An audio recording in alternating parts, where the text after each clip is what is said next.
การรับสมัครพนักงานประจำศูนย์คุ้มครองซ่อมแปลงบำรุงรักษาหลวงพระบางบริษัททางรถไฟลาวจีนจำกัดจำนวน110คนเงื่อนไขผู้สมัครงาน 1. สัญชาติลาวโดยพื้นฐานอายุบ่เกิน29ปี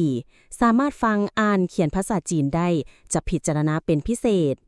2. ปฏิบัติตามระเบียบกฎหมายบ่เคยมีคดีอาญาดุมันมีความอดทนต่อความลำบากมีความสามัคคีสามารถร่วมมือกับเพื่อนร่วมงานได้สามารถปรับตัวเข้ากับสภาพแวดล้อมในการเฮ็ดเวียกกะกลางคืนได้ 3. มีระดับวีซ่าเฉพาะและบุตรการศึกษาสอดคล้องกับความต้องการของหน้าเวียกรถไฟ 4. มีสุขภาพดีเกณฑ์ของสายตาอยู่ในระดับ 5.0 ขึ้นไปบ่เป็นพยาธิตาบอดสีหูยินเสียงปกติบ่มีประวัติพยาธิซ้ำเหื่อหรือพยาธิติดต่อ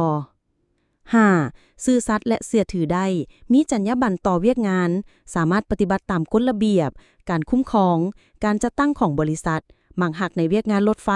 มีความตั้งใจที่จะเฮ็ดเวียกรถไฟในระยะยาว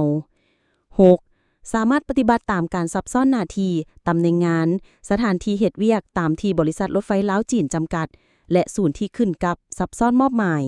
สามารถปรับตัวเข้ากับสภาพแวดล้อมการเฮ็ดเวียกและความต้องการของแต่ละตำแหน่งงานรถไฟ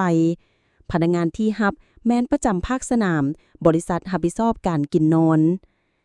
7. สำหรับครอบครัวที่ทุกข์ยากครอบครัวที่ถูกผลกระทบจากการก่อสร้างทางรถไฟลาวจีน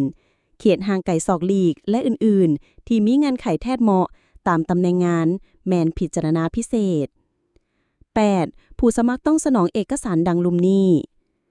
1. ประกอบฟอร์มสมัครเข้าเป็นพนักงานบริษัททางรถไฟลาวจีน 2. ใบยั่งยืน HSK ถ้ามี 3. ใบประกาศและใบคะแนน 4. สำเนาบัตรประจำตัวหรือพาสปอร์ตที่ยังบ่หมดกำหนด 5. ใบยั่งยืนที่อยู่และใบแจ้งโทษ